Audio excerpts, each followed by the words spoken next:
3월 넷째 주 주 앞에 나오신 여러분들, 또 주 앞에서 우리가 함께 가족으로 부르심을 입고 이렇게 온 세대가 함께 나와서 예배하게 됨을 감사합니다. 우리 옆에 분들과 함께 인사하실 때에 3월 달에는 보물주제로 해서 같이 인사하기로 했죠. 그래서 조금 늦게 하지만 이렇게 인사하시면 좋겠습니다. 당신을 봄으로 봄을 봅니다. 이렇게 같이 인사하시면 좋겠습니다.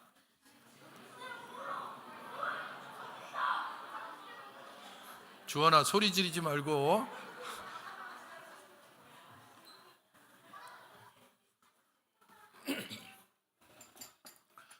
왜 옆에 분들 보니까 봄이 보이지 않으세요?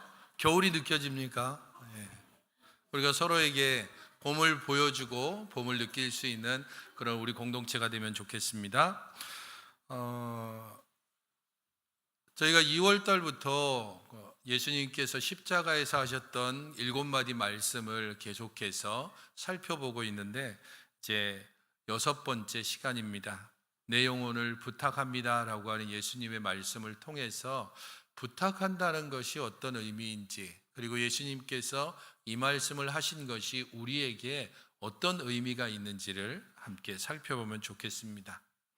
사실 지난번에 우리가 살펴본 것처럼 예수님께서 모든 사역은 이제 끝나셨습니다. 그의 구원 사역을 이제 마지막까지 끝내시고 난 이후에 예수님께서 이제 하나님께로 가시는 마지막 순간에 2마디 말씀을 하셨는데, 하나는 내 영혼을 아버지께 부탁합니다 라고 하는 말씀이고, 다른 하나는 다음 주에 살펴볼 다 이루었다라고 하는 말씀입니다.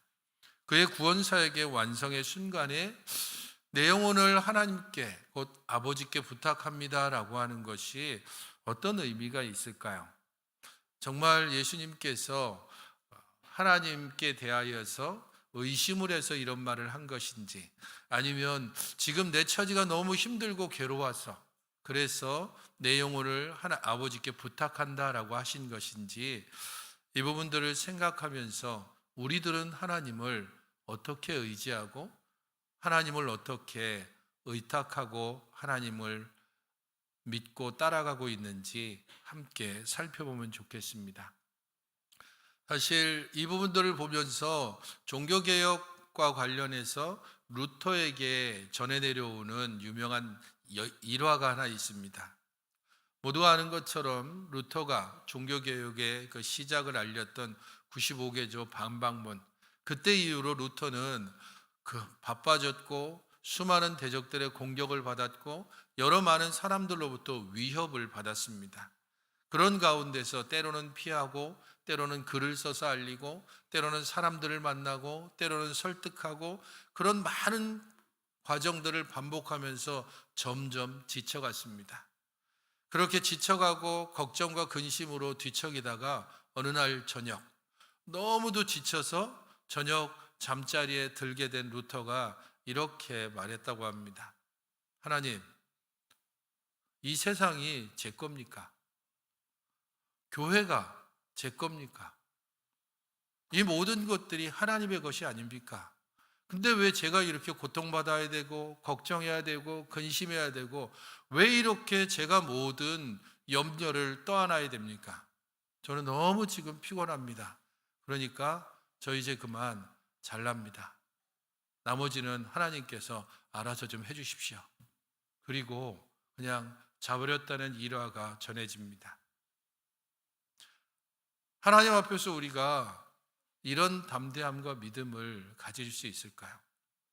걱정과 근심으로 지새우는 날들 가운데 하나님, 저를 하나님께서 택하여 주셨고 예수를 믿게 하셨고 교회에 속하게 하셨고 직분을 주셨고, 그로 인하여서 당하는 여러 가지 걱정과 근심이 있다면 그것은 제 몫이 아니라 하나님의 것입니다. 하나님께서 이 모든 것들을 책임져 주셔야 됩니다. 그렇지 않으면 저는 살아갈 힘이 없습니다. 어쩌면 그런 담대함으로 하나님 앞에서 살아갈 때 우리들의 걱정과 근심은 여전히 떠나지 않겠지만, 그럼에도 불구하고 우리들의 마음의 평안은 조금씩 찾아오게 될 것입니다. 그러므로 오늘 예수님께서 자신의 영혼을 하나님께 부탁한다라고 하는 이 말씀은 자신의 영혼뿐 아니라 자신을 통하여 하나님께 나올 모든 이들의 영혼을 하나님께 부탁한다는 의미도 되어집니다. 그런 면에서 오늘 본문 말씀을 함께 살펴보면 좋겠습니다. 누가복음 23장 44절 45절 말씀을 먼저 함께 보겠습니다. 같이 한번 읽어보시겠습니까? 44절 45절 화면을 띄워주셔도 됩니다. 네, 시작. 때가 제6시쯤 되어 해가 빛을 잃고 온 땅에 어두움이 임하여 제9시까지 계속하며 성소의 휘장이 한가운데가 찢어지더라. 예수님의 이 말씀을 하시기 직전에 있었던 사건을 두 가지를 알려주고 있습니다. 하늘의 징조와 땅의 징조 두 가지가 동시에 나오고 있는데 예수님의 죽음의 순간에 이러한 두 가지 징조가 나타났다는 것은 나름대로의 의미가 있습니다. 6시쯤 되어서 해가 빛을 잃었고 온 땅의 어두움이 임해서 9시까지 계속됐다. 약 3시간 정도쯤 유대 온 땅에 어둠이 덮이기 시작하고 완전히 어두워졌다는 것입니다. 모든 사람들이 알 수 있을 정도로 캄캄한 어둠이 온 땅을 덮었습니다. 이것은 하늘이 보여주는 징조입니다. 곧 생명의 빛으로 이 땅에 오신 예수님께서 그의 죽으심을 통하여서 다시 어둠이 이 땅을 지배하게 된다는 것입니다. 물론 이 어둠은 계속하고 영원토록 온 땅을 지배하지 않습니다.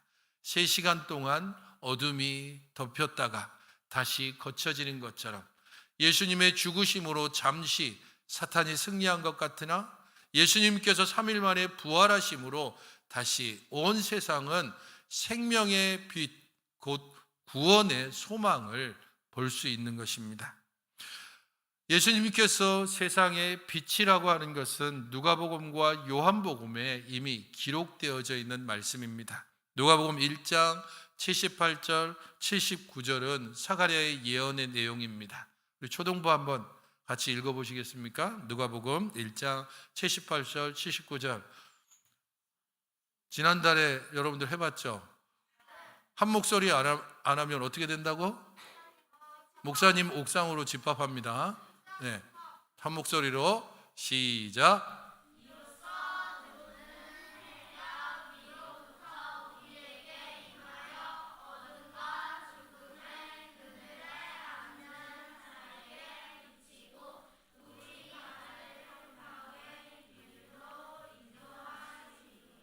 네, 그러면 우리 중고등부 같이 한번 요한복음 1장 4절 5절 똑같이 안 하면 어떻게 된다고? 강도사님 옥상에 집합합니다. 네. 자, 중고등부 시작.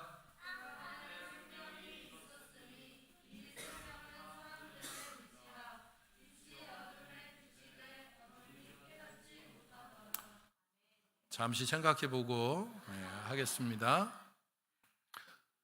생명의 빛으로 이 땅에 오신 예수님께서 그 생명의 빛이 꺼져가는 순간입니다. 바로 그 순간에 어둠이 온 땅을 덮었다는 것, 그것은 하나님께서 예수님을 십자가에 죽이심으로 우리들의 모든 죄를 심판하신다는 것을 상징적으로 보여줍니다. 하나님의 심판이 하늘로부터 징조를 통해 보여지는 것입니다. 또한 하늘에서뿐 아니라 땅에서도 징조가 있었습니다. 성소의 휘장이 한가운데가 찢어졌다라고 기록하고 있는 것입니다. 학자들 사이에서는 이 휘장이 성소 안쪽에 있는 곧 성소와 지성소를 가리는 휘장이냐 아니면 안뜰과 성소를 가르는 바깥 휘장이냐, 이 문제를 가지고 저는 토론하지만 우리는 그것에 크게 관심 둘 필요는 없습니다. 그것이 안쪽 휘장이든 아니면 바깥쪽 휘장이든 그것은 학자들의 몫으로 두고, 어쨌든 분명한 것은 둘 중에 한 휘장이 분명히 찢어졌다는 사실입니다. 마태복음은 이것이 위에서부터 아래로 찢어졌다라고 기록을 해주고 있습니다. 이러한 성소가 찢어졌다는 것은 이 땅 가운데 이제 하나님의 역사가 시작되는 것, 하늘의 징조가 심판을 의미한다면 땅에서 보여지는 이 휘장이 찢어지는 사건은 하나님의 역사, 곧 우리에게 있어서는 하나님의 은혜의 시작을 알려주는 징조입니다. 특별히 휘장이 찢어지는 것과 관련해서는 성령님과 관계에서 살펴볼 필요가 있습니다. 왜냐하면 성전의 휘장이 찢어졌다는 것, 이것은 거룩한 상징으로서의 성전의 역할이 더 이상 지속되지 않는다는 것을 의미합니다. 그래서 주 70년에 성전이 완전히 파괴되고 더 이상 성전은 복원되지 않았습니다. 물론 지금 예루살렘에 가면 그 통곡의 벽에 형상이 남아있지만 이러한 거룩한 상징으로서 제사를 드리고 사람들이 그 앞에 하나님의 임재를 경험하는 성전은 이 땅 가운데 더 이상 필요가 없습니다. 왜냐하면 성령께서 오셔서 우리들 각자 모두가 다 성전이 되기 때문입니다. 성령께서 오셔서 우리를 통하여 예배를 받으시고 우리를 통하여 하나님께서 영광을 받으시기 때문입니다. 요한계시록은 그래서 하나님의 나라에 새 예루살렘에 들어갔을 때 그때에 성전이 없었다라고 기록해주고 있습니다. 왜냐하면 그리스도께서 계시고 우리들이 성전이 되기 때문에 따로 건물로서의 성전이 필요 없기 때문입니다. 또한 성전의 휘장이 찢어졌다는 것은 이 성전 휘장을 찢고 하나님께서 그의 백성 가운데 함께 하신다는 것을 의미하기도 합니다. 곧 예수 그리스도께서 오시는 그때에 예수라는 이름이 자기 백성과 함께 하심, 자기 백성의 죄를 사해 주시는 구세주로서의 의미를 가진다면 그 임마누엘의 성취가 성전을 휘장이 찢어지는 것을 통해서 분명하게 보여지고 있는 것입니다. 하나님께서 우리와 함께 하십니다. 더 이상 성전에 갇혀 있지 않고 더 이상 제사장들에 의해서 주도되지 않고 우리의 몸이 성전이 되고 우리를 대제사장 삼으셔서 직접 하나님께 나올 수 있도록 친히 휘장을 찢고 우리와 함께 하시는 것입니다. 요한복음 14장 16절부터 18절은 바로 이 부분을 예수님께서 우리에게 말씀합니다. 이 부분은 다 같이 한번 읽어보시겠습니까? 똑같이 못 읽으면 여기 있는 분들 몽땅 다 옥상에 집합합니다. 자, 한 목소리로 시작.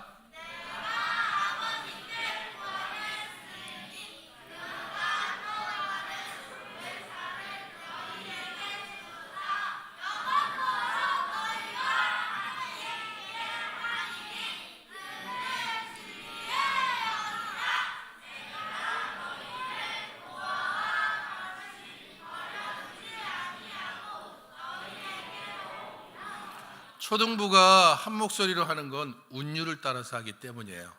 내 숨대로 하지 않고 운율을 따라서 하면 다 똑같이 합니다. 나이가 들면 자기 생각이 더 강해지고 자기의 고집이 강해지고 그래서 자기 리듬이 따로 있고 자기 호흡이 따로 있습니다. 하지만 우리가 하나님 앞에서 살아가는 모든 날 동안 어린아이와 같은 믿음을 가진다라고 했을 때 그것은 서로를 돌아보고 함께 발을 맞추고 함께 리듬을 맞추는 것을 의미합니다. 우리 자신들이 이렇게 함께하게 될 때 서로에게서 그리스도의 보물 느낄 수 있고 서로를 통하여서 하나님의 은혜를 함께 나눌 수 있을 겁니다. 주께서 이제 십자가의 죽으심으로 우리와 함께 하시지 않습니다. 그러나 주님께서는 분명히 약속하셨습니다. 또 다른 보혜사를 너희에게 보내겠다. 보혜사로 예수님께서 이 땅에 오셔서 우리를 위로하여 주셨습니다. 보혜사는 위로자 혹은 상담자라는 의미도 있습니다. 우리의 곁에 계시고 우리에게 귀 기울여 주시고 우리와 더불어 함께 동행하시는 예수님. 이제 그분이 떠나고 난 후에 예수님께서 내가 너희를 고아와 같이 버려두지 않고 또 다른 보혜사를 보내주시겠다. 성령님께서 우리와 함께 하심으로 영원토록 너희를 떠나지 않겠다고 하신 이 말씀을 분명하게 성취해 주십니다. 바로 이 성령께서 우리 안에 계셔서 하나님을 아버지로 고백하는 우리들이 교회로 함께 모이고 한 가족으로서 우리 하나님 아버지를 고백하고 있습니다. 그런 면에서 이 죽음의 상징인 땅과 하늘의 징조는 심판과 은혜를 통하여서 우리를 다시 하나님께로 집중하게 만듭니다.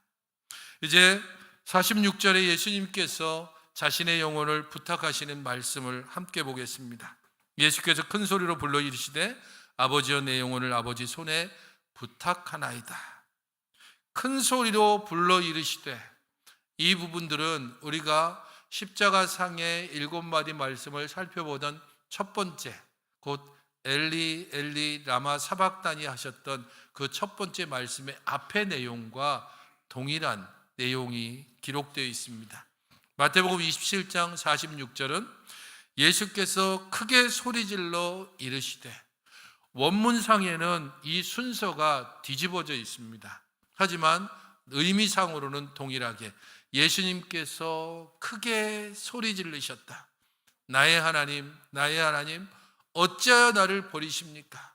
이렇게 말씀하심으로 예수님께서는 삼위 하나님의 연합, 삼위 하나님의 아름다웠던 교제, 하나됨, 그것이 끊어지는 것을 인하여 고통스러워하며 크게 소리 지르셨습니다. 그 예수님께서 이제 숨을 거두시는 순간에 동일하게 큰 소리로 외쳐 부르십니다.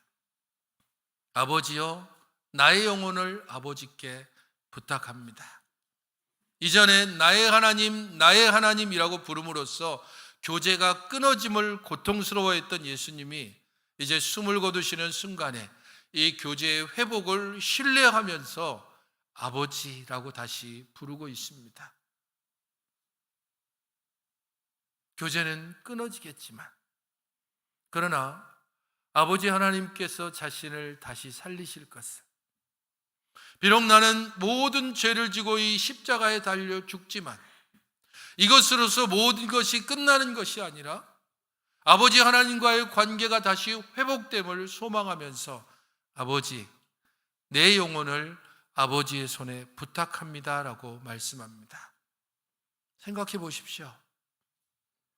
예수님께서 왜 굳이 이 땅에 오셨습니까? 하나님의 부탁을 받고 이 땅에 오신 것입니다. 저 영혼들을 살리고 싶은데, 저 사람들을 구원하고 싶은데 누가 그들에게 갈 수 있을까? 제가 가겠습니다. 주께서 오시고 그 모든 일을 성취하시는 바로 그 순간, 십자가의 죽으심의 순간입니다. 아버지께서 모든 이들의 영혼을 예수님께 부탁하셨듯이 예수님께서는 그것을 성취하시는 그 순간에 자신과 그 모든 영혼들을 아버지께 부탁하고 계시는 것입니다. 그리고 이 모든 부탁은 하나님 아버지께서 자신의 영혼을 살리심처럼 우리의 모든 영혼을 다시 살리실 것을, 우리를 부활케 하실 것을 소망하고 신뢰하는 부탁의 말씀입니다. 제가 설교 전에 유치부 아이들에게 부탁한 게 있습니다. 유치부, 초콜릿 주세요가 아니고 유치부 6명 딱 불러놓고 제가 부탁을 했습니다. 뭐 부탁했죠? 저기 유치부 위에도 있고. 뭐 부탁했지? 하민아?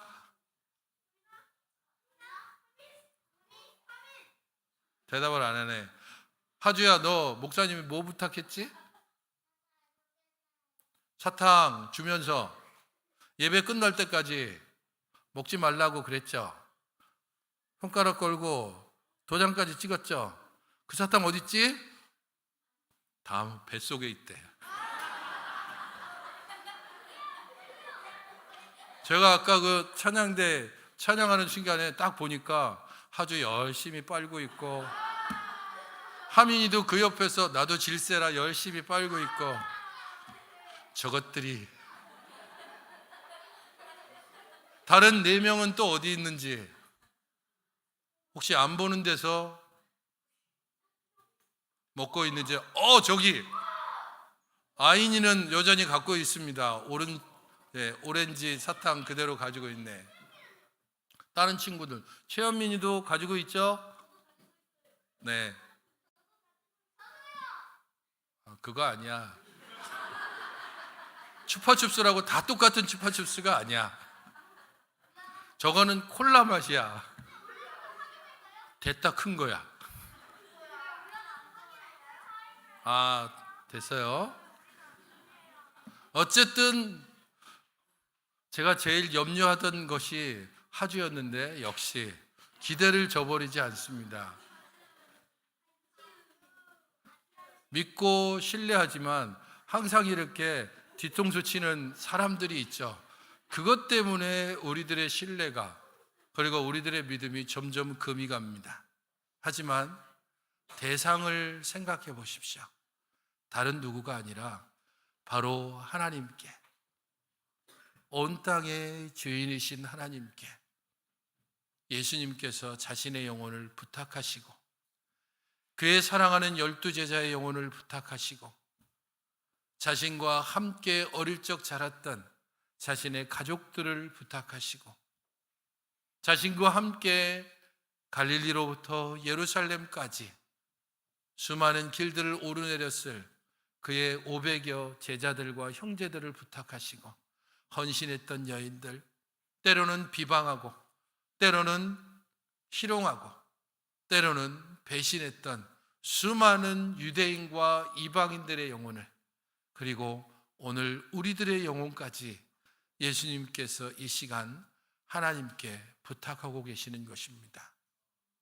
이 신뢰는 확실하고 분명합니다. 저는 하주에게 사탕을 맡길 때 그 약속이 지켜지리라고 그래도 되지 않을까 싶었지만 어느 정도는 의심은 했습니다. 하지만 예수님의 이 순간은 완전한 신뢰와 완전한 믿음으로 자신의 영혼을 부탁하고 계시는 것입니다. 예수님의 이 영혼을 부탁하시는 것을 통해서 우리들은 하나님 아버지의 은혜를 다시 한번 느낄 수 있습니다. 주원이에게는 가장 중요한 것을 정말 맡겼습니다. 주원아, 그거 뭐지? 내일 일본 가는데 저거 없으면 주원이가 땀만 먹고 찢거나,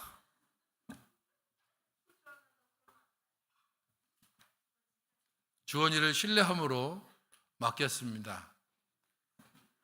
좋아하는 거 보세요.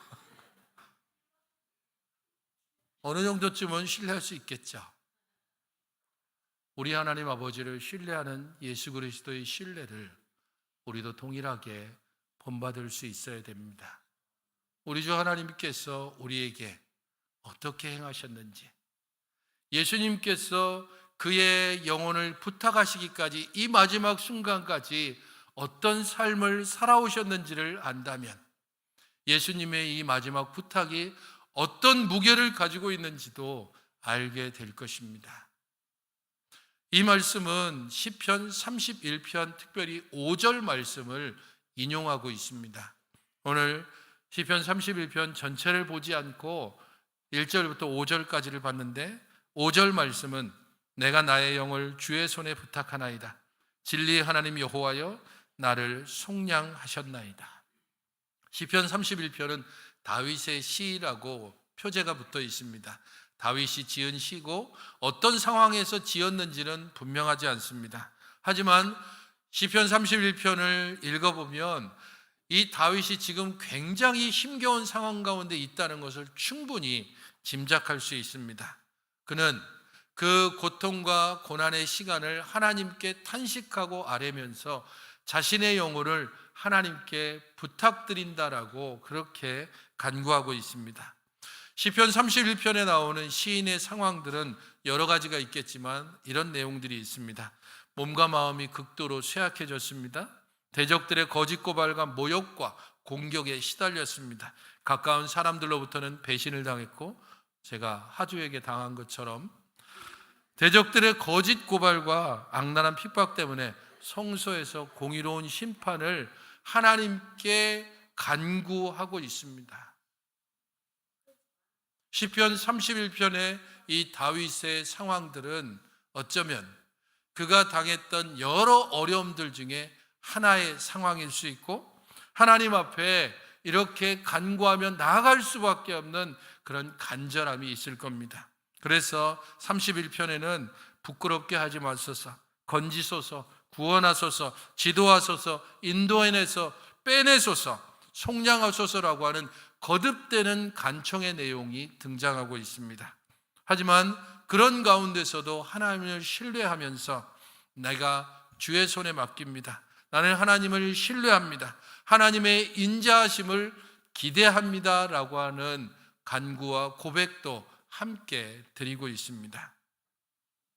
성도 여러분, 유대인들은 이 시편 31편을 매일매일 사용하고 있었는데 어떤 때 사용했냐 하면 저녁 기도 시간에 드렸던 기도입니다. 하루를 지내고 하루의 삶을 돌아보면서 고단했던 하루, 무거운 짐 때문에 힘들었던 하루, 그 하루를 다 지내면서 다윗의 고난을 생각하고 묵상하면서 특별히 5절 말씀을 묵상함으로 그들은 잠자리에 들었습니다. 밤의 어둠 가운데서 하나님께서 저희를 보호해 주시옵소서. 이 어둠이 나의 영혼까지 덮치지 않도록 하나님께서 나를 돌보아 주시옵소서. 진리의 하나님께 나의 영혼을 부탁드립니다. 그런 기도를 드리며 유대인들은 잠자리에 들었습니다. 우리들의 일상의 고난과 영혼의 밤이 찾아올 때에 우리는 누구를 떠올리고 누구에게 나아가며 누구를 의지하고 있습니까? 우리 하나님 한 분 외에 다른 어떤 것들을 떠올린다면 우리의 영혼은 심각하게 위협받고 심각하게 병들어 있다는 증거입니다.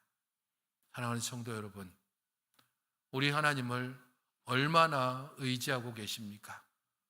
우리 하나님을 얼마나 의뢰하고 있습니까?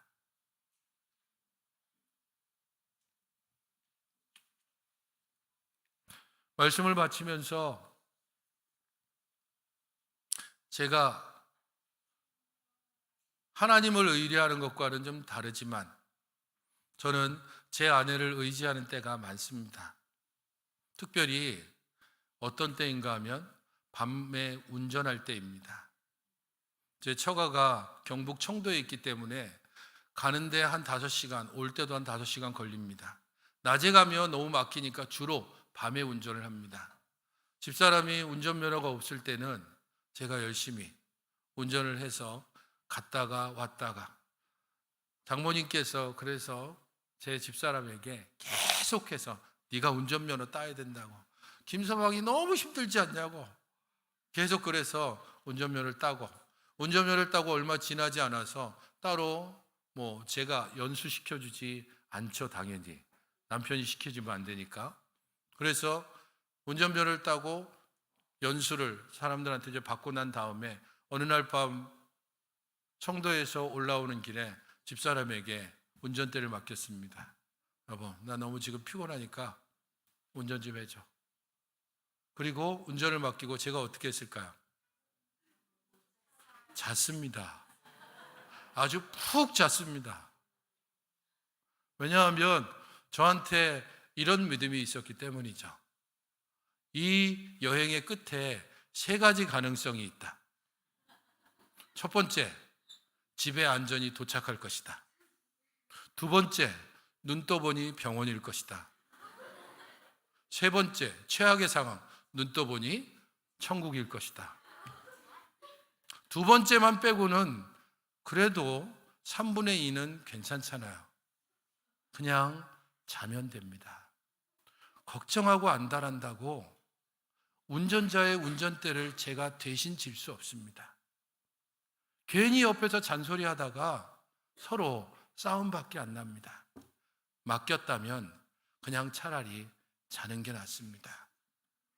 우리 하나님께 맡겨놓고 다시 가져가고, 의뢰한다고 해놓고 다시 빼앗아 오고, 그런 근심과 걱정의 순간을 계속해서 반복해 오니 우리의 영혼은 병들어가고 점점 우리들은 쇠약해 갈 수밖에 없습니다. 성도 여러분, 불안으로 뒤척이다가 잠드는 저녁을 경험해 보셨습니까? 걱정과 근심으로 아침에 힘겹게 일어난 적이 있습니까?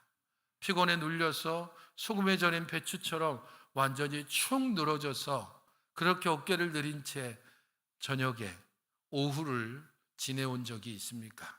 아니, 지금도 여전히 그런 날을 지내고 있습니까? 우리의 걱정과 근심을 우리 주 앞에 좀 내어놓고 맡기고 우리 하나님의 돌보심과 이끄심을 신뢰하며 우리 주님께 나아가시기 바랍니다. 우리 상황은 바뀌지 않을지 몰라도 적어도 우리들의 마음의 평안은 유지될 것입니다. 우리 하나님께서 우리의 마음에 평안을 주셔서 우리의 눈이 흐리지 않게 하실 것이고 우리의 판단력이 좀 더 지혜롭게 만들어 주실 것입니다. 주께서 자신의 영혼을 아버지께 부탁했던 것처럼 우리의 모든 삶과 우리의 모든 걱정을 주께 맡김으로 참 평안 가운데 주의 은혜를 높여 찬양하며 주 앞에 나아가시는 여러분들이 되시기를 주님의 이름으로 축원드립니다. 하나님 아버지, 저희들을 부르시고 저희들을 세우시고 저희들에게 은혜 베풀어 주심을 감사를 드립니다.